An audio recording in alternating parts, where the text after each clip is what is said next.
오늘 우리 타협과 공존이라는 제목으로 같이 말씀을 보도록 하겠습니다. 여호수아와 이스라엘 백성들이 가나안 땅을 정복해야만 했었습니다. 가나안 땅에는 아무도 살지 않은 그런 땅이 아니라 사람들이 살고 있었습니다. 그리고 이미 그곳에는 정착한 민족들이 살고 있었고 그들은 농사를 지으면서 잘 살고 있었습니다. 하나님께서는 왜 이스라엘 백성들을 가나안 땅에 정착을 시키고자 하셨냐면은 가나안 땅 사람들이 너무나 거짓되고 음란하고 또 사악한 문화를 가지고 있기 때문에 그들을 심판하기 위해서 하나님께서는 이스라엘 민족들을 사용하신 것입니다. 그래서 이스라엘 민족들은 그 땅에 들어가서 해야 할 일은 무엇이냐면은 가나안의 모든 것들을 다 죽이고 불태우라고 하는 하나님의 명령에 순종해야만 했습니다. 그런데 오늘 말씀을 보시면 이스라엘 백성들이 완전하게 가나안 민족을 다 쫓아내지 못하는 그런 장면들이 등장을 하게 됩니다. 그리고 그들과 타협하며 공존하는 그런 삶들을 살게 됩니다. 그러다가 결국 이스라엘 민족은 어떻게 되었냐면은 가나안 백성들과 동화가 되어서 그들의 못된 것들을 다 닮아가기 시작을 하죠. 그리고는 죄악을 범하게 되는 것이 사사기에 나타나는 이 문제의 핵심입니다.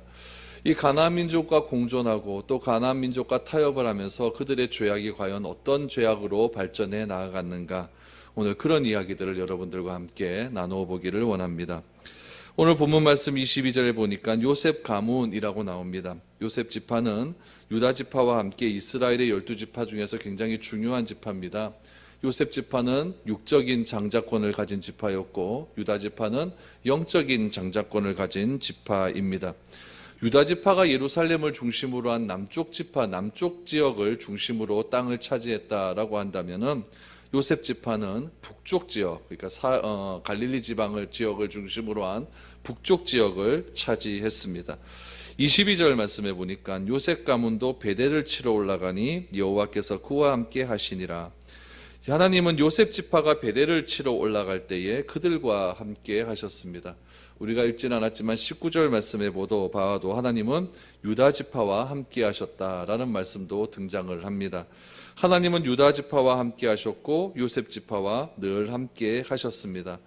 요셉 가문이 베델을 치러 올라갔다라고 말을 합니다. 이 베델이라고 하는 지역은 예루살렘에서 북쪽으로 약 19km 떨어진 그런 지역입니다. 그런데 그 지역이, 베델이라는 지역이 굉장히 좀 애매모호한 그런 지역에 있습니다.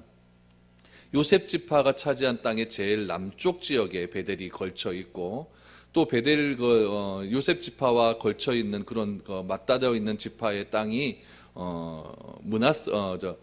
베냐민 지파 땅이 있습니다. 그렇기 때문에 그 경계선에 있기 때문에 굉장히 난해한 그런 땅입니다. 그래서 이 베델이라고 하는 그 지역이 원래의 이름은 루스라고 하는 이름이었는데 창세기에 보면 야곱이 그 루스에서 하나님과 싸워 이기지 않습니까? 그래서 하나님께서 그 루스라고 하는 이름을 하나님의 집이라고 하는 이름으로 베델이라고 하는 이름으로 바꾸어 주시지 않습니까? 그래서 현재 지명이 베델이라고 말을 하고 있고 또 옛날 지명은 루스라라고 하는 그런 지명이었습니다. 이 베델 땅을 먼저 공격하기 위해서 요셉 지파가 먼저 정탐꾼을 보냅니다.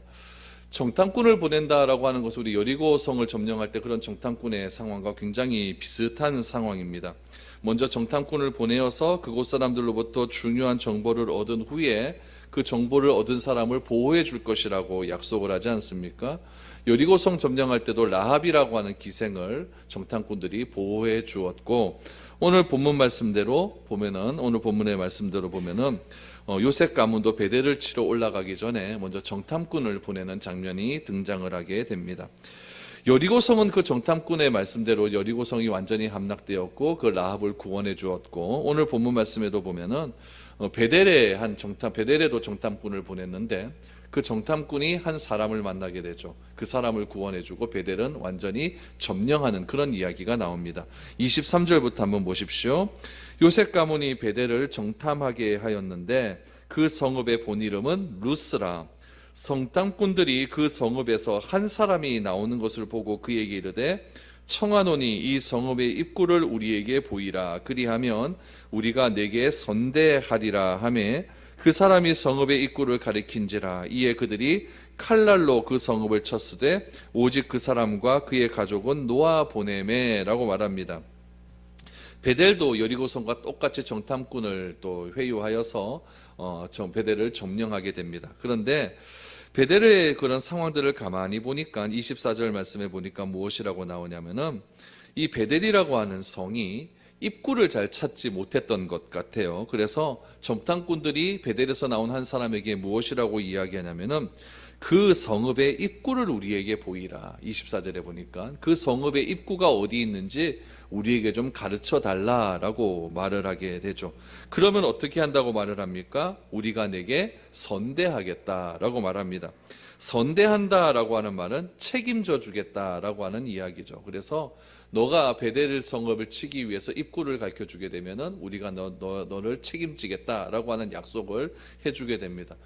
이 베델이라고 하는 성읍이 입구가 없었던 것이 아니라 입구를 잘 감추어 놓았던 것 같아요. 그래서 어떤 다른 민족의 그런 성읍들이 쳐들어오게 되면은 입구를 못 찾아서 성읍을 보호할 수 있도록 그렇게 성읍의 입구를 잘 감추어 놓았던 것 같은데, 베델에서 나오는 그 한 사람을 잘 회유하여서 이 정탐꾼들이 베델의 성읍의 입구를 알게 됩니다.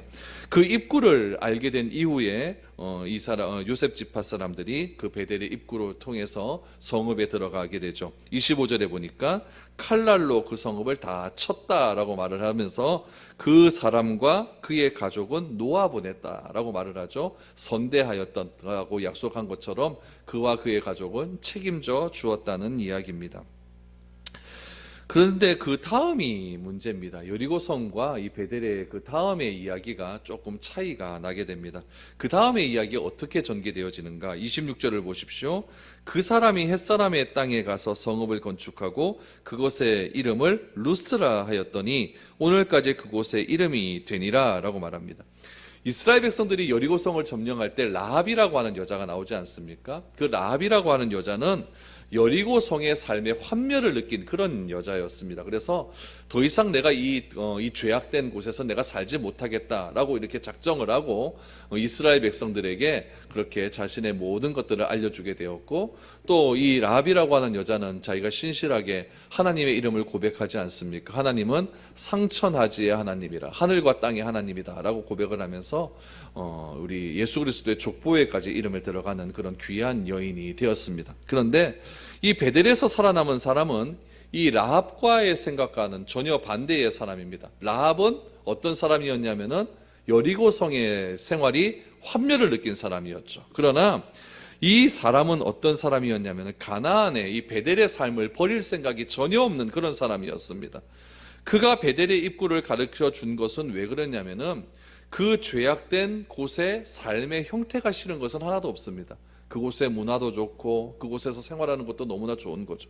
근데 뭐가 싫었냐면은 그곳 사람이 싫었던 겁니다. 그러니까 이 사람은 왜 이 요셉 가문들, 요셉 지파 사람들이 베델로 쳐들어왔을 때 그 입구를 가르쳐 주었냐면은 이제 새로운 출발을 하고 싶었던 거죠. 어떤 새로운 출발을 하고 싶었냐면은 그 베델에서 있었던 여러 가지 잘못된 문화는 그대로 가져가고 누구만 바뀌기를 원했냐면은 그 베델의 사람들만 바뀌기를 원하는 겁니다. 그래서 베델의 사람들을 싹 갈아치우고 내가 새로운 성읍을 한번 시작해 보겠다라고 하는 그런 마음으로 가르쳐 주었다는 이야기죠. 그래서 가나안에서 행하고 있는 점을 치는 것들, 또 음란함들, 우상을 숭배를 버리기 위해서 요셉 지파를 도와준 것이 아니라 그곳에서의 삶도 싫고 다시 새롭고 출발하고 싶어하는 그런 마음이 너무나 강렬했기 때문에 요셉 지파를 이용을 해서 그곳 사람은 다 죽이고 내가 새로운 도시를 한번 건설해 보겠다라고 하는 그런 마음을 가지고 그 요셉 지파 사람들에게 그 베델의 성읍의 가장 은밀하고 비밀한 일들을 가르쳐 주게 되었죠. 그럼 요셉 지파는 무엇을 놓친 겁니까? 뱀의 머리만 놓치게 된 거죠. 그 베델에서 나온 그 한 사람은요 굉장히 중요한 인물이었어요. 어떻게 그 사실을 알 수가 있냐면은 우리 26절 말씀을 다시 한번 보면은 그 사람이라고 했어요. 그 사람이 누구냐면은 요셉 지파에게 베델에 들어가는 입구를 가르쳐준 그 사람이죠. 그 사람이 햇사람들의 땅에 가서, 그래서 햇사람들이라고 하는 것은 시리아 땅을 의미합니다. 그러니까 이스라엘의 북쪽에 있는 땅입니다. 북쪽의 땅에 가서 무엇을 건축했냐면은 성읍을 건축합니다. 그러니까 이 사람은 어떤 능력이 있는 사람이었냐면은 자기 가족끼리 성읍 하나는 건축할 수 있는 정도로 머리도 잘 돌아가고 돈도 있고 능력이 있는 그런 사람이었다는 얘기죠.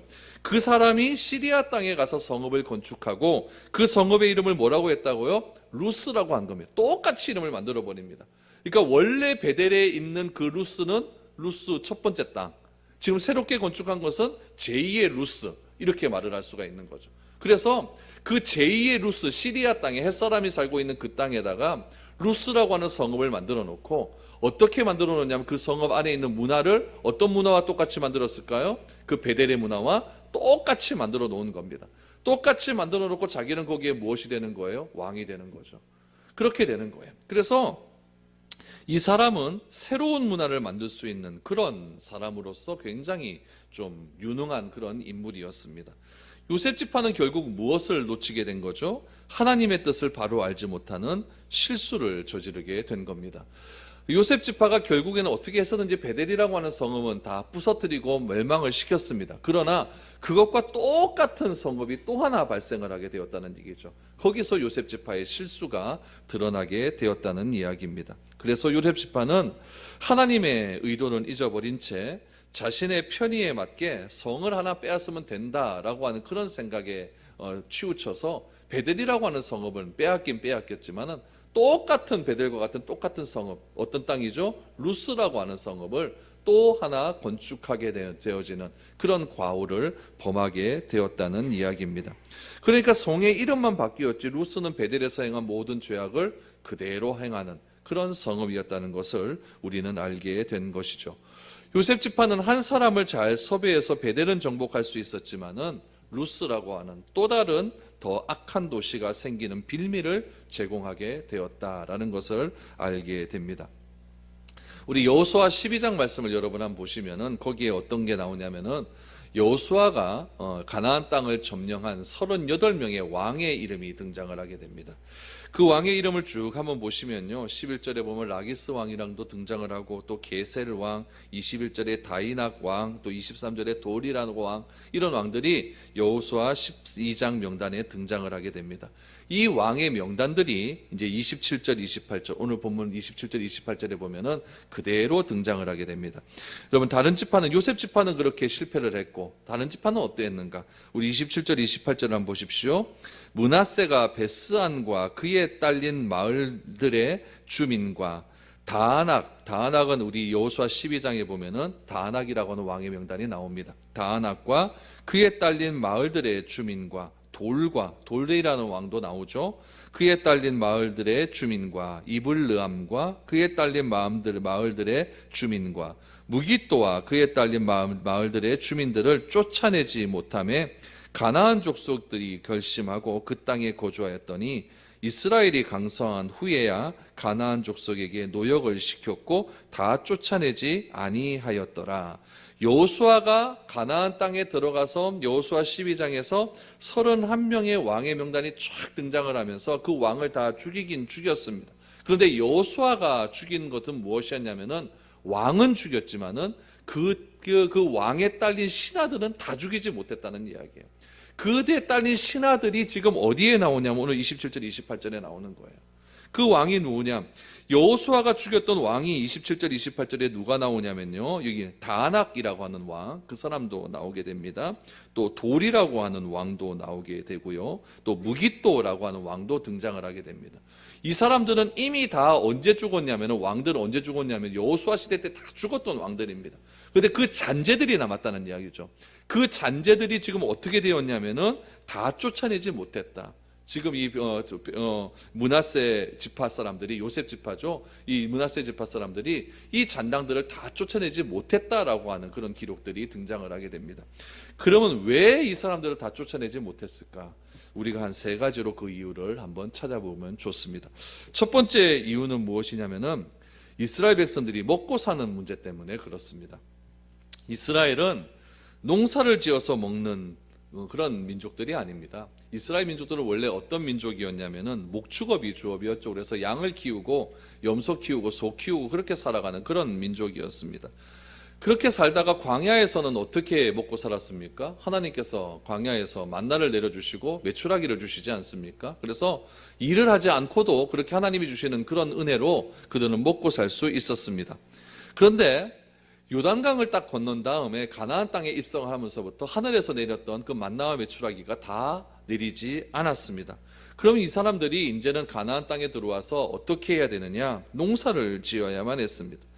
이스라엘 민족들은 농사 짓는 방법을 전혀 알지 못했죠. 그 대신에 가나안 사람들은 그곳에서 살면서 농사를 지으며 살았기 때문에 가나안 민족들은 농사 짓는데 전문가들이었습니다. 이스라엘 백성들이 가나안 족속들을 완전히 몰아내지 못한 곳은 산지가 아니라 거의 다 평지입니다. 유다 민족들은 남쪽에 살았기 때문에 남쪽은 거의 다 산지거든요. 그래서 유다 민족들은 거의 다 남쪽에서 그들을 다 쫓아내었습니다. 그런데 오늘 이 요셉 지파들 특별히 아까 요셉 지파 베델에서 나온 일들, 또 27절 28절에서 므낫세가 그랬으니까 요셉 지파 아닙니까? 이들은 주로 다 북쪽에 사는 사람들이거든요. 북쪽은 어떤 지역이냐면은 평지들이 많습니다. 평지들이 많다는 것은 땅이 좋다는 이야기고, 땅이 좋다는 이야기는 무엇이냐면은 농사를 지을 수 있는 땅이라는 이야기예요. 그곳 사람들을 주로 다 쫓아내지 못한 데는 이유가 있다는 이야기죠. 그 이유가 무엇이겠습니까? 이스라엘 민족들이 농사 짓는 방법을 몰랐기 때문이라는 이야기죠. 그래서 유다가 가나안 족속을 몰아내지 못한 곳은 주로 산지입니다. 산지에서는 유목하면서 양 키우며 살아가면 그만 아니겠습니까? 그러나 북쪽 요셉 지파가 몰아내지 못한 곳은 평지이기 때문에 그곳에서는 농사를 지으며 살아가야 된다는 이야기죠. 그래서 북쪽에 있는 요셉 지파는 가나안 족속을 몰아내는데 굉장히 소극적인 일들을 감행하기 시작합니다. 그러면서 그들과 공존하기 시작하는 거죠. 같이 살자는 거죠. 이 같이 살자라고 하는 것이 결국 무엇이냐면 그들과 타협을 한다는 이야기입니다. 그래서 28절 끝에 보니까 이스라엘이 강성한 후에야 가나안 족속에게 노역을 시켰다라고 하는 이야기는 무엇이냐면은 무엇에 대한 노역을 시켰냐면은 농사를 짓게 했다는 이야기죠. 농사를 지으면 나는 어떻게 됩니까? 편하잖아요. 농사를 지으면 그 농사의 수확물을 다 이스라엘 사람들에게 바치게 되었고 그들은 살 수 있게 되는 거고 이스라엘 백성들은 편안하게 삶을 살아가게 되는 것입니다. 여러분, 이 편안함이 주는 유혹은요, 하나님의 말씀보다 더 강력한 힘을 가지고 있다는 것을 우리는 꼭 기억해야 됩니다. 그래서 이 먹고 사는 문제를 해결하기 위해서 그들과 공존하게 됩니다. 두 번째는 무엇이냐면 열정이 식었기 때문에 그렇습니다. 여러분, 이미 살고 있는 사람을 쫓아내는 것이 여러분 결코 쉬운 일이 아닙니다. 내 땅에서 살고 있는데 갑자기 나가라 그러면 나가겠습니까?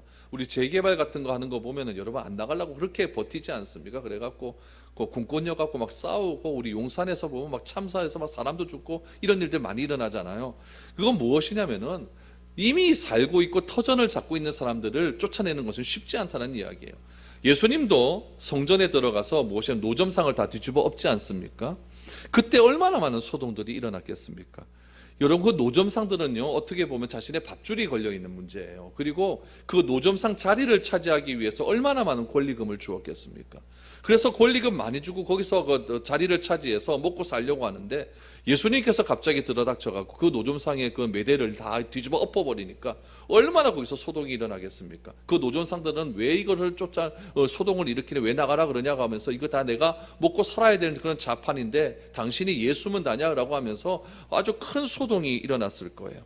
그러나 예수님은 그들을 쫓아냈습니까? 안 쫓아냈습니까? 쫓아냈다는 이야기예요. 왜 그러냐? 열정이 있었기 때문에 그렇죠. 이스라엘이 왜 가나안 민족들을 쫓아내지 못했을까요? 열정의 문제입니다. 굳이 그들을 쫓아내지 않아도 자신들이 먹고 사는 문제는 아무런 지장이 없기 때문에 그렇습니다. 그들과 같이 사면 나는 점점 편해지는 거예요. 그래서 쫓아내지 않는 거죠. 가나안 사람들이 자진해서 일을 해주고 했다고 하는데 무엇하러 그들을 쫓아내겠습니까? 그런 열정들이 점점 식어져 가는 거죠. 세 번째는 이게 중요한 거죠. 죄가 들어가는 틈을 보였기 때문에 그렇습니다. 가나안 사람들은 이스라엘 백성들에게 단호한 의지가 없다는 것을 알게 되는 거죠. 어떤 단호한 의지가 없다는 것을 알게 되는 겁니까? 우리를 완전히 쫓아내고자 하는 그런 의지가 없다는 것을 알게 되는 거죠. 그래서 조금만 버티면 살 수 있다는 희망을 알게 됩니다. 지금 이스라엘 백성들은 전쟁을 지금 몇 년 동안 하고 있냐면요, 지금 가나안 애굽에서 나올 때 그 40년 버텼죠. 또 여호수아 시대 때 그때도 한 40년 정도 이렇게 버텨냈죠. 그러니까 밖에서 생활한 지 80년입니다. 80년이 되었는데 그 밖에서 생활하는 그 80년 동안 얼마나 이스라엘 백성들이 지쳤겠습니까? 가나안 광야에서 이미 세대가 바뀌었다 할지라도 세대가 바뀐 그 백성들은요, 다 어디서 태어난 민족들이냐면 집에서 태어난 것이 아니라 광야 사막에서 광야에서 태어난 사람들이거든요. 태어나 보니까 광야예요. 근데 좀 장성해 보니까 가나안 땅 들어서 싸우래요. 그러니까 이 사람들이 점점 지쳐가기 시작하는 거죠. 그 지쳐가는 그런 상황들 속에서 지금 가나안 민족들과 지금 타협을 하기 시작하는 거죠. 여러분, 죄와 싸울 때는 단호해야 됩니다. 분명해야 된다는 거죠. 자기 입장 분명히 밝혀야 된다는 이야기죠. 이스라엘 백성들이 지금 잊어버린 것은 가나안 땅에 와서 농사짓고 잘 먹기 잘 살기 위한 그런 것들 때문에 그곳이 온 것이 아니라 하나님 나라를 꿈꾸며 하나님 나라의 선택된 백성이 선택된 땅에서 선택된 하나님의 나라로 하나님의 예배를 드리고자 하는 그런 민족으로 살아가는 것이 하나님께서 그들을 가나안 땅에 들여보낸 이유입니다. 그런데 그런 목적이 점점 흐려져 가는 거예요. 왜요? 지쳐가니까 그러는 거죠. 여러분, 우리도 마찬가지입니다. 우리가 이 땅에 왜 살아가야 될까요? 무엇을 해야 될까요? 이 목적을 잃어버리면 타협과 공존이 우리에게 그대로 들어온다는 이야기입니다. 그러면 끝이죠. 우리 삶의 목적 분명히 알아야 됩니다. 사랑하고 제자 삼는 삶, 그것이 우리의 목적이고 그 목적을 이루기 위해서 이 교회에서 함께 신앙생활하고 직장생활하고 가정을 이루며 살아가는 것이지 그 이상도 그 이하도 아닙니다. 여러분, 29절 다시 해보십시오. 각 지파가 가나안 족속과 타협과 공존을 하고 있는 것이 나옵니다. 쫓아내지 못하였다라는 말이 계속해서 반복적으로 나옵니다. 30절 말씀해 보니까 29절 말씀해 보니까 에브라임 지파가 요셉 지파 아닙니까? 므낫세와 에브라임을 요셉 지파라고 하지 않습니까? 그래서 에브라임 지파도 게살에 있는 가나안 사람 쫓아내지 못했다. 30절 보니까 스불론 지파가 기드론 거민과 나할론 거민을 쫓아내지 못했다. 34절 번쯤에 보면 더합니다. 단 지파가 아모리 사람들에게 밀려, 단 지파는 여러분 아모리 사람들과 싸워서 졌습니다. 오히려 밀려서 아예 내려오지도 못한 채 산 위에 도로 쫓겨나는 일들이 일어나게 됩니다. 아모리 사람들이 결심하고 헤레스 산과 아얄론과 사알빔에서 살았다라고 오직 기록하고 있습니다. 그래서 단지파는 나중에 보면은 어떻게 하냐면은 이스라엘 그 땅을 떠돌아다니는 그런 지파가 되어버립니다. 이렇게 요셉 가문을 비롯해서 가나안과 타협한 많은 지파들이 지금 상징하는 것이 무엇이겠습니까? 오늘날 이 땅의 교회를 상징하는 거예요. 교회도 여러분 얼마나 타협과 하고 죄와 공존하며 살아가고 있습니까? 교회들이 성장을 위해서 문턱을 놔두고 있고 진리를 감추면서까지 사람들을 용납하고 그들을 다 받아들이고 있다는 이야기예요. 그러면서 기뻐합니다. 여러분, 교회가 왜 존재할까요? 죄와 싸우기 위해 존재합니다. 교회는 죄인을 치료하는 것이죠. 이 사명을 잃어버리게 되면은 교회는 여러분 세상과 타협하게 되고 공존하며 그렇게 살아갈 수밖에 없는 겁니다. 마태복음 5장 16절 말씀에 보면은 저희로 너희 착한 행실을 보고 하늘에 계신 너희 아버지께 영광을 돌리게 하라라고 말합니다. 다른 사람에게 선을 베풀고 사랑의 통로가 되어야 된다라고 말을 합니다. 내가 있는 영역에 가나안 문화가 침범하지 못할 수 있도록 내가 철저하게 펜스를 쳐야 된다는 이야기입니다. 여러분, 요셉 지파의 타협은 다른 모든 지파의 타협에 영향력을 주었습니다. 왜 그렇습니까? 요셉 지파는 장자 지파이기 때문에 그렇습니다. 장자가 저러는데 우리도 좀 그렇게 하면 안 되겠는가? 이렇게 된다는 이야기죠. 물론 완전한 하나님 나라는 그리스도가 오셔야 비로소 세워줄 수 있지만 예수님이 이 땅에 재림하시기 전까지 우리는 최선을 다해서 하나님 나라를 위해 싸워야 된다는 이야기입니다. 이런 시간들이 사사시대 때 몇 년이 지속이 되어지느냐? 400년이 지속되어진다는 이야기. 처음 단추가 잘못 끼워졌기 때문에 그렇습니다. 우리가 이 모순된 세상에서 거룩한 열정을 회복해서 우리 주위에 있는 모든 죄의 요소와 싸우기 위해서는 내 입장을 분명히 밝혀야 된다는 이야기입니다. 나의 삶 속에 있는 타협의 요소가 무엇이 있는지 생각하시고 그 타협의 요소와 공존하고 있는 것은 무엇이 있는지 진지하게 고민해야 됩니다. 대적이 아무리 강해도 사력을 다해서 저항하면 결국에는 쫓겨날 수밖에 없습니다. 틈을 보여주면 그들이 그 자리 잡아서 결국 그 자리에서 굳혀지게 된다는 이야기죠. 나의 의지만 분명하면 죄의 세력은 몰아낼 수 있습니다. 이들은 이스라엘 백성들의 틈을 노려서 그 틈을 파고 들어왔고 결국 그 틈새 속에서 같이 공존하는 그러한 일들이 일어나게 되었다는 이야기입니다. 여러분, 우리 사사기를 통해서 우리에게 말씀해 주시는 것, 절대 타협하지 말라는 겁니다. 그 타협에서 공존하지 말라는 이야기죠. 우리가 이 사실을 날마다 기억하면서 우리 하나님의 사랑에 매여 거룩한 열정을 가지고 우리 하나님의 거룩한 나라를 위해서 힘써 싸워갈 수 있는 저와 여러분들이 될 수 있기를 소망합니다. 기도